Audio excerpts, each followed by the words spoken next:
if you aren't already subscribed, don't be scared of that red button down there. It won't hurt you. Well, they might hurt you knowing that it'll be sat there, waiting for you. May as well turn it great to get it off your chest. Anyways, enjoy the video. As of recently, Sega have not been meeting the expectations of many Sonic fans with the quality and content of the recent Sonic games.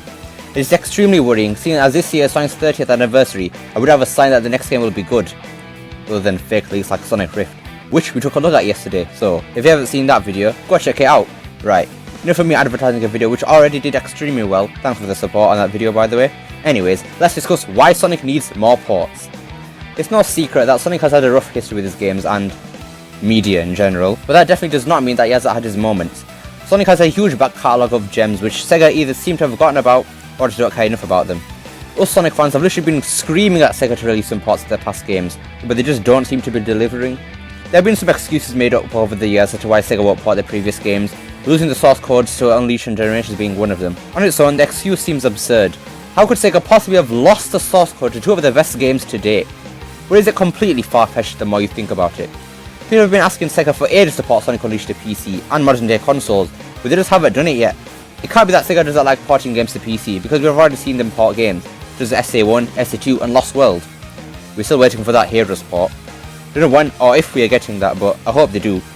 Wouldn't it be amazing to be able to play Heroes at a silky smooth 60 FPS on PC? Think of the mods that could be made for it. Porting Sonic's back catalog means that we can get mods made for those games, which would be awesome. Sure, we have Generations and Adventure Duo, but games like Unleashed and Heroes have things that those games don't. For example, Unleashed has the Hedgehog. Think of the ones which could be made for that. There's even the Tornado stages. That doesn't sound amazing at first thought, but maybe people can mod it so it plays like Adventure, or maybe even better than it plays in Adventure. We've already seen what modders are capable of, especially with Sonic Forces Overclocked.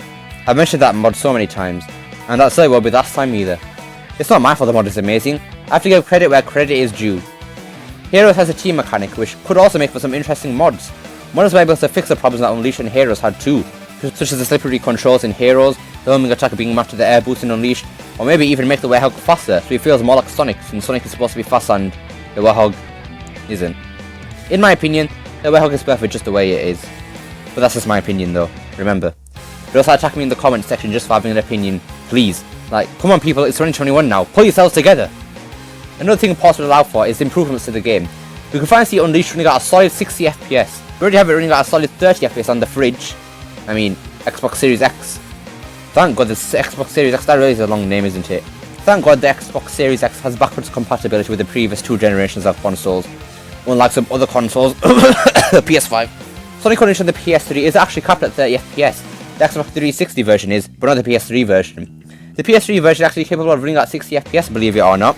You can see it at times, for example, in one of the DLC stages of a Cool Edge Night, and it looks gorgeous.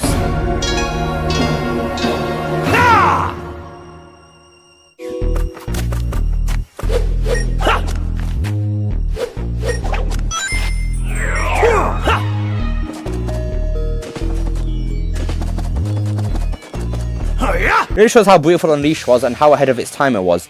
It literally took two generations of consoles to get a minimum of 30 FPS for Unleashed. Just imagine if you got a PS5 port of Sonic Unleashed. You could have Unleashed at 60 FPS. Just think about that for 1 second. Argue the best looking Sonic game finally looking its best. If only. Apart from Unleashed, we could also see games like Heroes, or maybe Sonic considering Knuckles if Sega decided to remix the music, running at widescreen, which would be great.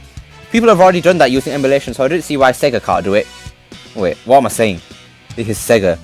How could I be so foolish? Sonic games that are on the Wii could really benefit from being ported to modern day consoles for a number of reasons. The main thing is the removal of motion controls. People's main issue with the storybook games is that they suffer from terrible controls, as the motion controls are extremely unresponsive. But if they got ported, that would be an issue, as it wouldn't be on the Wii. A lot of Sonic games are really hard to play, not because of bad controls, but because they're stuck on past consoles. Ports would fix this problem. Kids nowadays only know the Sonic games that are on current gen or on previous gen. They're oblivious how much better the games before are. Porting these games would be able to let these kids enjoy what we did as kids. It could influence them into knowing that those games are better, and then we could have a more consistent fan base, with everyone agreeing on which Sonic game and playstyles are best. I don't understand how Sega haven't realised that ports could literally sell like hotcakes. Look at Super Mario 3D All-Stars. That game sold terrifically. You would think that Sega would have noticed this and said, interesting. I mean, we copied Nintendo before, I don't see why we can't do it again. Yes, Sega, please do.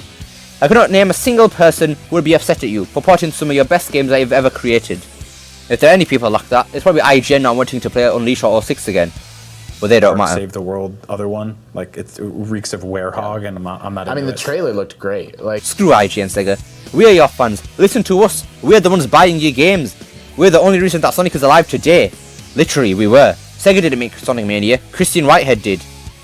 I think the ideal ports right now for Sonic will be an adventure trilogy, containing an updated port of SA1, SA2, and a port of Sonic Heroes. I reckon this would be the best one as of right now, since adventure is all everyone is asking for these days, and these 3 games have a pretty good reputation, so non-Sonic fans will buy it too. The next trilogy should be a Wii trilogy. This would include Sonic and the Secret Rings, Sonic Riders, and Sonic and the Black Knight. I think this would sell well, as it means people actually have an easy way of playing these games, rather than pulling out the dusty old Wii or Wii U to play them. The final trilogy should be a Boost trilogy, containing Sonic Unleashed, Sonic Colors, and Sonic Generation. This will probably sell well, mainly because Sonic Colors can be accessed easier, and also Colors and Generation is probably the Sonic games with the best reputation since IGN loved them. Yes, that is the only reason. And that just about does it for today's discussion. Sega really needs to acknowledge their past because, right now, their present and future isn't looking too bright. Let's just hope they will listen to us, for once.